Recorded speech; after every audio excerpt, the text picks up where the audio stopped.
Para chegar ao conforto e ao desenvolvimento tecnológico e científico proporcionados pela refrigeração e climatização, um longo caminho foi percorrido. Depois de viver de um lado para outro como nômade, o homem fixou residência e passou a ter novas necessidades, entre elas a conservação de alimentos e também meios para a sobrevivência em climas hostis. A natureza oferece a neve e o gelo.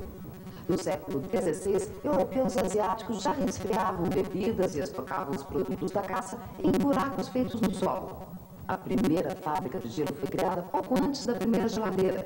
Era um grande armário de madeira com isolamento térmico. Produzia o frio artificial através do armazenamento de blocos de gelo que tinham que ser repostos diariamente. O inglês Jacob Atkins patenteou a máquina refrigerante em 1834. Mas 42 anos depois, o francês Ferdinand Carré foi mais longe. Ele descobriu que o amoníaco é um fluido que mantém o abaixamento da temperatura ambiental e inventou aparelhos frigoríficos para a produção de gelo. Não demorou muito para que a carne produzida na Argentina fosse transportada gelada para a França. Em 1876, o navio chamado Frigorifique já cruzava os mares. Século XX. O desenvolvimento da eletricidade e descobertas de fluidos mais eficazes que o amoníaco possibilitaram a produção de refrigeradores, que são aparelhos em geral acionados por eletricidade e que conservam sob baixas temperaturas alimentos, medicamentos e outros produtos. Remover calor de um corpo ou ambiente transferindo-o para outro é o princípio da refrigeração. Aparelhos modernos são utilizados em quase todos os setores da vida moderna. Segundo o tamanho e a aplicação dos equipamentos, a refrigeração é classificada em doméstica, comercial e industrial. O avanço tecnológico melhorou a qualidade de vida. Modernos e sofisticados aparelhos produzem temperatura extremamente baixa, ocupam espaço reduzido, quase não fazem ruído, gastam pouca energia elétrica e são acessíveis a grande parte da população. Em estabelecimentos comerciais como este, o uso de refrigeração possibilita a venda de muitos produtos em condições perfeitas, com apresentação impecável. Se não fosse a indústria do frio, como poderíamos ter acesso tão fácil a esse queijo, ou a essa carne, ou mesmo a esse produto importado que veio de tão longe? Essa garrafa de cerveja, quando for servida num bar, estará geladinha, bem ao gosto do brasileiro. Na indústria, a utilização da refrigeração é muito importante para o funcionamento de diversos setores. Nesta indústria de alimentos, se não fossem essas enormes máquinas refrigeradoras, não seria possível a produção, já que a matéria-prima dos alimentos se alteraria com a proliferação de micro-organismos, provocando sua deterioração. Neste frigorífico, por exemplo, estão armazenadas as carnes que serão usadas para fazer vários produtos. Elas estão em instalações fixas, acionadas por motor elétrico. E o trabalho da refrigeração na indústria não para aí. Veja esses caminhões equipados com câmaras frigoríficas que vão levar os produtos aos pontos de venda e consumo. São chamados instalações móveis e também podem estar em navios, trens e aviões, que transportam alimentos e outros produtos perecíveis. Esse caminhão frigorífico transporta sorvetes para várias cidades a muitos quilômetros da fábrica, com a garantia de que tudo vai chegar ao seu destino em perfeito estado. O ritmo de desenvolvimento no setor de climatização não fica atrás. Frio ou calor excessivos atrapalham muitas atividades profissionais. E equipamentos considerados essenciais nesse final de século poderiam ser inviabilizados pelo desequilíbrio do clima. Mas a indústria do ar-condicionado pode controlar as condições de umidade, a pureza, a renovação e a movimentação do ar em ambientes fechados. A necessidade leva à sofisticação.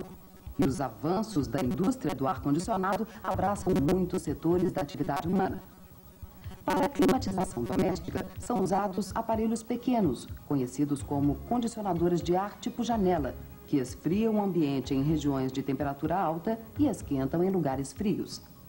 A temperatura equilibrada contribui para o bom desempenho profissional e é essencial para a manutenção de equipamentos na área da saúde, lazer e prestação de serviços. Os equipamentos podem ser de tamanhos variados. Na climatização industrial, a escolha dos equipamentos depende do grau de interferência no clima que se deseja. Na indústria alimentícia, por exemplo, as condições climáticas ideais para o preparo e armazenamento dos produtos têm que ser asseguradas para se evitar deterioração, desperdício e prejuízo. O uso do ar-condicionado nos meios de transporte também garante a qualidade de vida.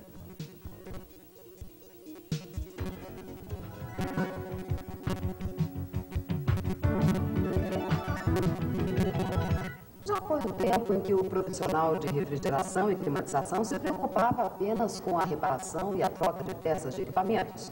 Agora, ele entende os fenômenos que tornam possível a refrigeração e norteiam a sua atividade. Assim, trabalha com mais segurança.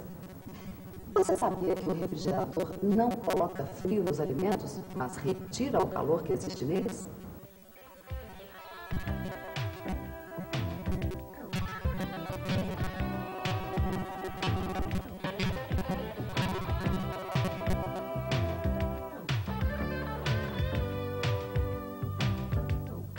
O calor é uma forma de energia que passa de um corpo para o outro quando a temperatura entre eles é diferente. E a transferência é sempre do mais quente para o mais frio. No sistema de refrigeração é colocado um fluido refrigerante que percorre todo o sistema, retirando o calor dos alimentos. Quando se liga o refrigerador na tomada, o fluido refrigerante, aqui dentro desse compressor, é comprimido com o movimento do pistão. Isso provoca uma força do gás nas paredes do compressor e, quando sai, está com a pressão e a temperatura aumentadas. Sob a forma de vapor e através do tubo de descarga, o fluido refrigerante inicia a troca de calor com o ar do ambiente externo, alterando a temperatura. Esta alteração de temperatura é provocada pela liberação de calor sensível. Daí, o fluido vai para o condensador, que é formado por esses tubos em forma de serpentina, com essa grade soldada na sua superfície, que atuará como dissipador de calor. Ou seja, o calor é jogado para o ambiente externo, que está menos quente. É importante notar que desse calor dissipado, cerca de 25% é calor gerado pela compressão e 75% é calor retirado dos alimentos e do compartimento interno do refrigerador. O gás que está no condensador troca calor com o ar. Fica então mais frio e passa para a fase líquida. Essa mudança de fase é provocada pela liberação de calor latente. Continuando o caminho, o gás refrigerante passa pelo filtro secador, que bloqueia qualquer impureza, e entra no tubo capilar, ou dispositivo de expansão. Ao passar por esse dispositivo de expansão, entra no evaporador e fica com baixa temperatura e baixa pressão. Aqui está o evaporador, ou congelador. Nele, parte do fluido evapora, baixando a temperatura do restante. O fluido, com temperatura mais baixa que a do ambiente interno, absorve o calor que vem dos alimentos e evapora. Em forma de vapor, é aspirado pelo compressor, reiniciando o ciclo. O calor dos alimentos sobe para o congelador porque o ar quente, menos denso e mais leve, sempre sobe. Por isso, o congelador geralmente está na parte superior do refrigerador. Esse processo de movimentação do ar no gabinete, formando corrente e transferindo calor, é chamado de convecção natural. Está aí o ciclo de refrigeração. Existem vários fluidos refrigerantes e cada um tem a sua pressão e temperatura de condensação e de evaporação. Como você já viu, no ciclo, a pressão e a temperatura estão extremamente relacionadas. Veja nesta tabela, que é um dos instrumentos de trabalho do profissional de refrigeração, a relação entre temperatura e pressão de evaporação do R12. À pressão de 9,2 psig, a temperatura de evaporação se dá a 17,8 graus centígrados negativos. Já a pressão de 21 psig, sua temperatura de evaporação é de 6,6 graus centígrados negativos. Para se medir a temperatura ambiente, usa-se termômetros. No termômetro, podem ser adotadas várias escalas. No Brasil, que segue o padrão métrico decimal, usa-se a escala Celsius. A pressão atmosférica pode ser medida, e o instrumento para isso é o barômetro. Em um refrigerador, o fluido exerce uma pressão sobre as paredes da tubulação. Essa pressão, por estar em recipiente fechado, é medida com um instrumento chamado manômetro. A pressão pode ser expressa em libra por polegada quadrada, em pascal, em bar, que são unidades de medida.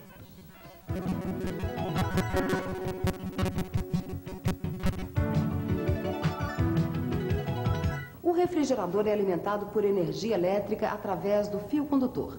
A energia chega ao compressor, que inicia o ciclo de refrigeração, ao termostato, que controla a temperatura interna, e à lâmpada, que acende ou apaga, dependendo do contato da porta com o interruptor. O termostato tem um bulbo ligado ao evaporador. Quando é atingida a temperatura programada dentro do refrigerador, ele desliga, ou seja, corta a energia que alimenta o compressor. A energia elétrica é, então, o ponto de partida para a refrigeração. A eletricidade é consequência da movimentação dos elétrons, que formam, junto com os prótons e os nêutrons, entre outras partículas, o átomo. Os prótons e os elétrons têm cargas elétricas diferentes. Por convenção, o próton é positivo e o elétron negativo. A eletricidade é uma forma de energia e pode ser obtida através de várias fontes. A fricção é uma delas.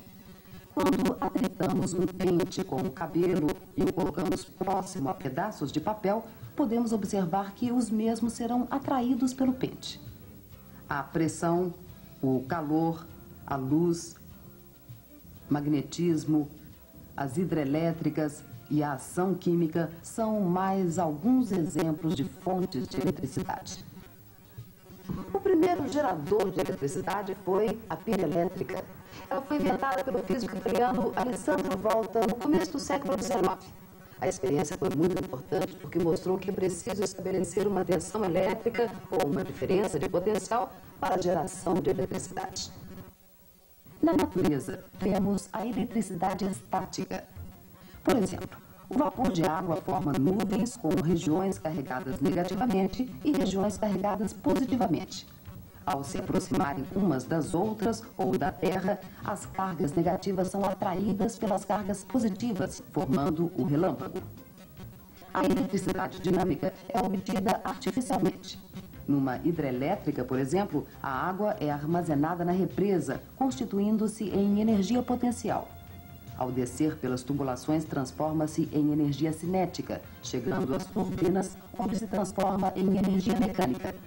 O gerador de eletricidade acionado transforma a energia mecânica das turbinas em energia elétrica, passando para o transformador de alta tensão.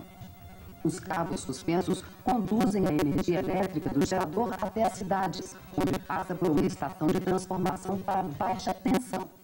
A partir daí, a energia elétrica é distribuída através de cabos para as residências e indústrias, onde é transformada em energia mecânica através dos motores, em energia calorífica e luminosa pelas lâmpadas, em energia sonora pelo rádio e televisão e em produção de frio pelo refrigerador.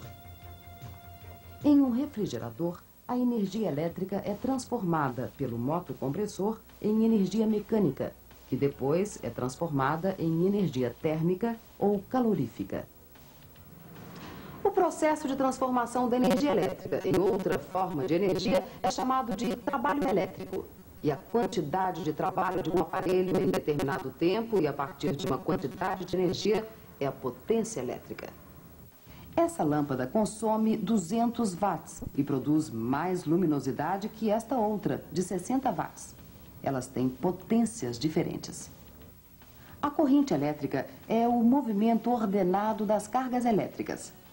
Nessa lanterna, vemos um circuito elétrico simples, onde temos o gerador criando uma diferença de potencial entre as extremidades do condutor, produzindo a corrente elétrica. A carga é representada pela lâmpada e o interruptor pelo botão, que abre e fecha o circuito elétrico. O que muda nos circuitos elétricos é a forma de ligação entre os componentes. Uma forma é o circuito em série, onde as cargas ou consumidores dependem um do outro. Se um for desligado, outros se desligarão. Na sua casa, você pode apagar uma lâmpada sem que outros equipamentos elétricos sejam desligados. Trata-se do circuito paralelo. Nesta planta elétrica de casa estão projetados vários circuitos e cada um é um ramo do principal. A corrente elétrica vai se dividir pelos vários ramos do percurso e o valor da intensidade da corrente não será o mesmo, porque existem resistências. Se for desligado um componente, a corrente deixa de circular apenas no ramo em que ele se encontra. Já no circuito misto, parte dos componentes são ligados em série e parte em paralelo. O profissional mede a potência, a resistência, a corrente e a tensão no circuito. Tudo isso é possível com instrumentos medidores. A tensão elétrica é medida pelo voltímetro. Ele deve ser ligado em paralelo entre os pontos em que se deseja medir a tensão. Neste caso, a voltagem, que é a diferença de potencial entre os dois pontos do circuito, é de 127 volts. Esse outro instrumento é o amperímetro. Ele mede a intensidade da corrente elétrica. Neste refrigerador, por exemplo, a quantidade de carga elétrica que passa no condutor é de 1,55 amperes. A resistência também pode ser medida. Quanto maior o valor da resistência, menor o valor da corrente elétrica. O ohmímetro pode ser utilizado para medir a resistência ôhmica da bobina do motor e está marcando 6,6 ohms. O watímetro mede a potência elétrica. São 140 watts. Geralmente, todo aparelho elétrico apresenta uma etiqueta, onde o fabricante especifica a tensão e a ciclagem que deve operar e também a corrente ou potência que consome. A indústria moderna utiliza em larga escala as propriedades magnéticas dos materiais em motores e geradores elétricos. Os materiais imantados também são usados em instrumentos de medição e de transmissão de sinais eletrônicos. Todo condutor de eletricidade, quando eletrizado, gera ao seu redor um campo magnético. A intensidade desse campo varia de acordo com a intensidade da corrente que por ele circula. No motor do compressor, as bobinas são usadas para se obter um campo magnético mais potente. Elas são ligadas a uma rede elétrica e formam o campo magnético girante, que movimenta o rotor, que por sua vez movimenta o compressor. No núcleo da bobina, o material usado é ferroso. Bobina mais núcleo de material ferroso constitui o eletroímã.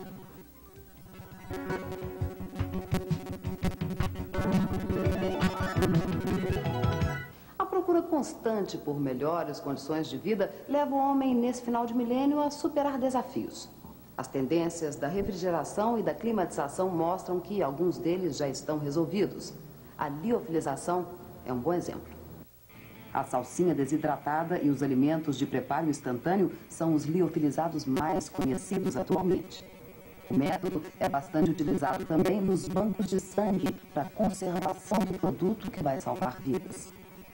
A criogenia é a técnica para a produção de baixíssimas temperaturas com o uso de gases naturais, como gás carbônico, nitrogênio e oxigênio presentes na atmosfera, resolvendo um problema ecológico. Em processo industrial, eles são transformados em líquidos que substituem o CFC, gás artificial usado em refrigeradores, nocivo à camada de ozônio porque provoca o aquecimento da Terra, o temível efeito estufa. Já existe um pacto para que países desenvolvidos parem de fabricar e importar produtos com CFC, contribuindo para a qualidade de vida no planeta azul.